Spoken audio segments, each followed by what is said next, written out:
My gang, that's Hexy. Here's a special one for you.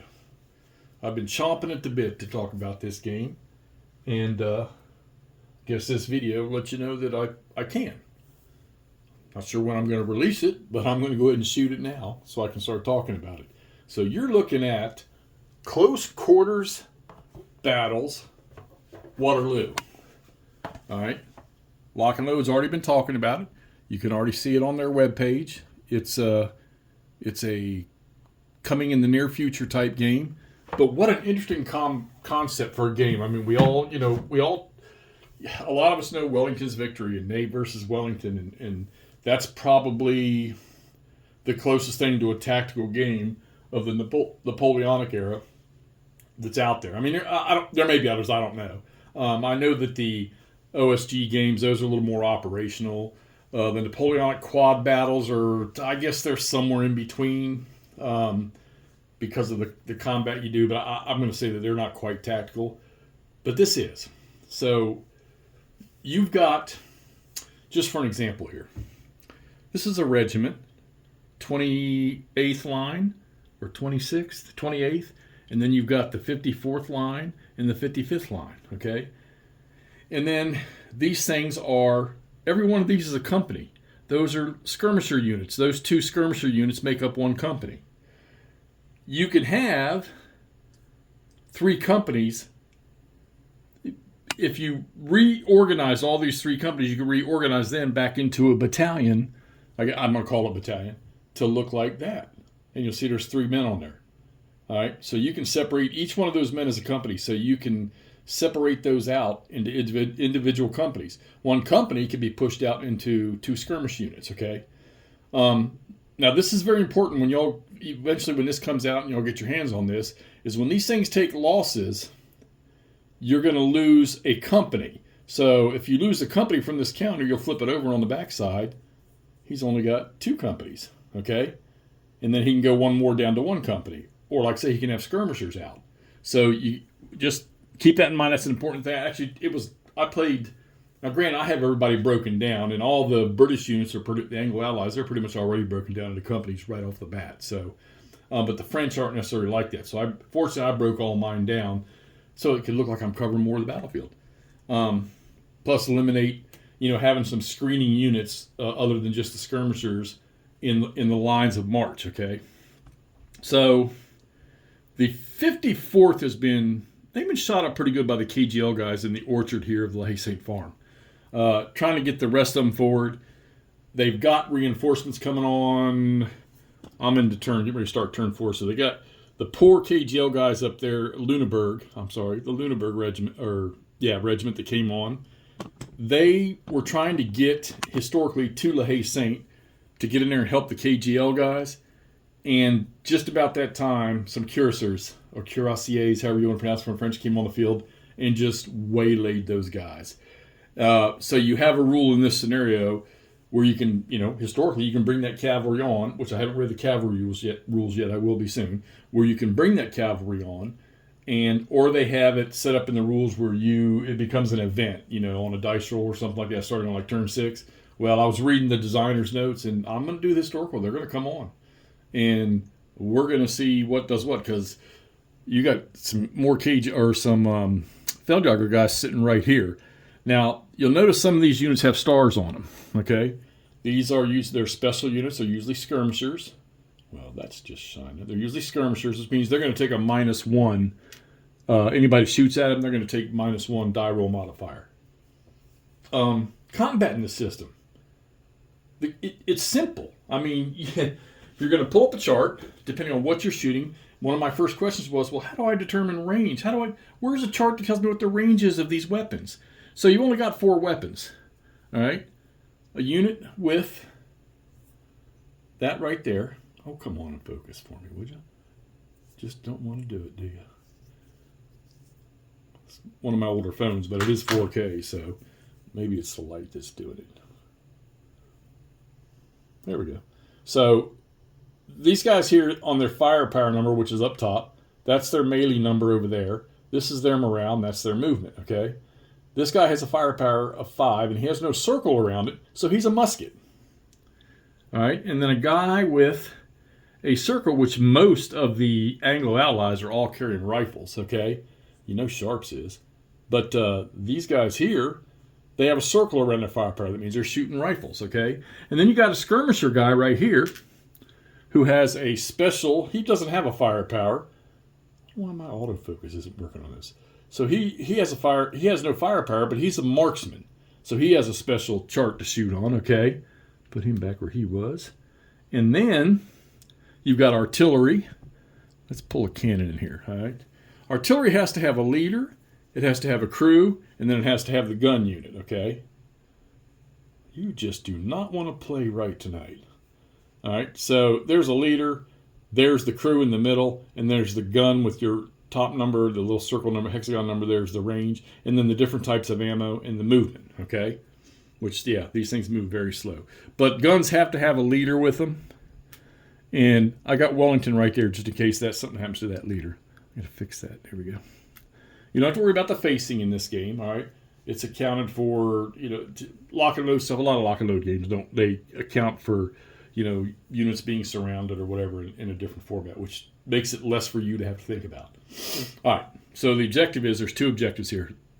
The farmhouse Haye Sainte, and up here, inside the sunken road thing, where the 95th Rifles are at. Well, and they're also in the sand pit, but the objectives are there, and the French need to take both of them, all right? So, historically, 54th and 55th went after Haye Sainte. 55th was in reserve, 54th did the assault. And then the 28th, they bypassed it and hit the 95th Rifles that are in the sand pit. Well, these guys are going to have to drive up here. I thought to myself, man, they're going to take a lot of flanking fire. Well, guess what? There's an elevated road right there, and then this is a down elevation. So this terrain here goes down, down, and then up here in the sand pit, it comes back up, okay? Comes back up right here. And you can tell by the way they shadow the hills which way it is. So when it's, well, you believe me, when you see it on the map, you'll understand it completely the way the elevation is drawn. It's kind of subtle, but these guys are below elevation. They're behind the hedges. They're in the farmhouse.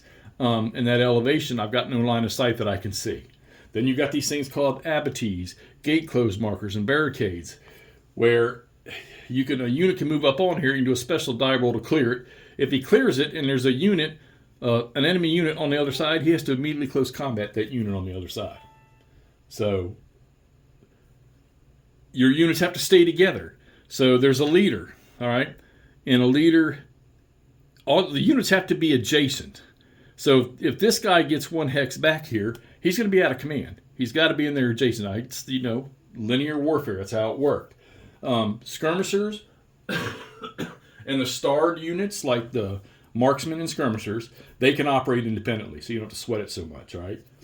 But, so I've got the basics of the game down. Now I'm fixing to get into what melee combat is. And in melee combat, you can spend 3 movement points total to get into the hex adjacent to the unit on a melee, but you have to declare it. And then there's going to be morale checks. And I haven't gone through a melee, but I got a feeling I'm fixing to go through some melees here real soon.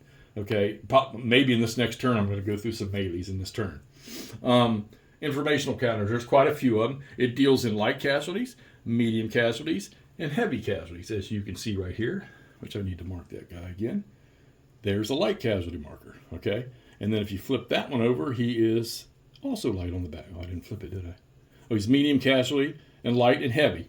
Skirmishers, units like that, they can only take a medium casualty and they're eliminated. Skirmishers, wagons, stuff like that. Your units can take all the way up to heavy casualties, and they've got a progression chart depending on what level you're at for casualties, what you'll change to right in here.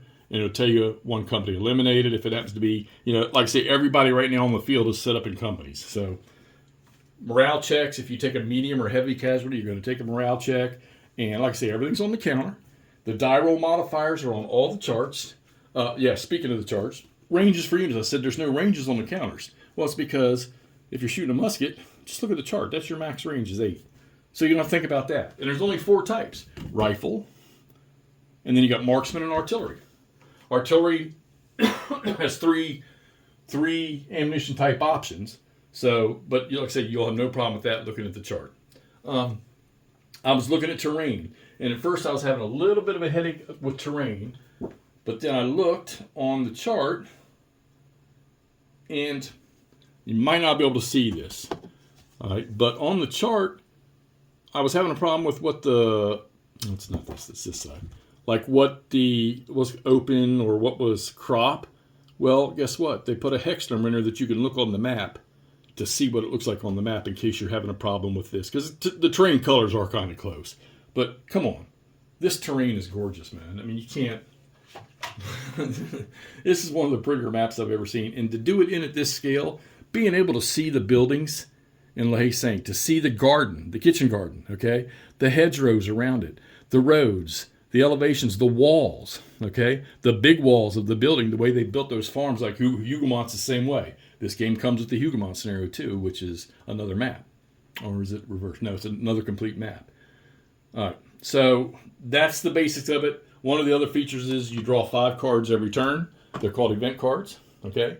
And some of them you can play whenever. Some you play during a particular moment in the phase, okay? You draw 5, but you can only use 3 per turn. And then you have activation cards. And the activation cards will tell you what unit, just like Lock and Load, Tactical, all the other games they have on World War 85, tells you what units are, active. It's like chit draw with a card. So 8-sided dice or 10-sided dice, 0 is a 10. Remember that. Not a whole, you've got some square charts for when units go into square, which I'm going to find out about here soon. Like I said, I haven't had to do it yet till turn 6 when the cavalry comes on. I'll start messing with that. I'm thinking, or the cavalry's either probably going to decimate that poor infantry. And then typical Lock and Load, all right? They give you charts that are, charts that show you, hey, here's how you do a morale check. All right? Here's what the terrain means. Hey, here's your summary of key rules. These guys are good at this, all right? Very, very good at this, and this is no different. This game this is high quality. So, all right, so there's my initial burst for CQB Waterloo. Like I say, I don't know how much longer that'll be, but this is, I'm fortunate enough to have a demo version of this to mess around with, and not finding really, just some minor stuff that, I'll discuss with Devin, but I don't think it's anything that is drastic in this thing here. But he and I will converse about that, I'm sure. So there you go. Close Quarters Battle, Waterloo, Lock and Load Publishing. Wish I could tell you when you're going to be able to get it in your hands or order it. But you can see it. It is on the website. It is listed. And I think David keeps notes updated on that to keep y'all informed of what's going on. So, yeah, let's get this up so y'all can at least see what this game is all about. And you're getting a good glimpse of it. Maybe let's take a little closer look at the map one time before I close this out, just so y'all can see how nice this map is. I mean, look at Haye Sainte there. That's just gorgeous. You can't, and of course, their thing of going to the round informational counters. First it threw me off, but then I realized how you're placing these on. Some you place underneath, some you place on top. It seems to work, okay? But just look at that terrain. It's just gorgeous, man. And the counters, just enough detail on the counters. You can read them from a distance. It doesn't hurt my eyes to look at them. And the colors, I like the colors, separated by country. All right, there you go. Let's get this up, and we'll talk to you all soon. Hopefully I'll be able to do some more on this, maybe with cavalry.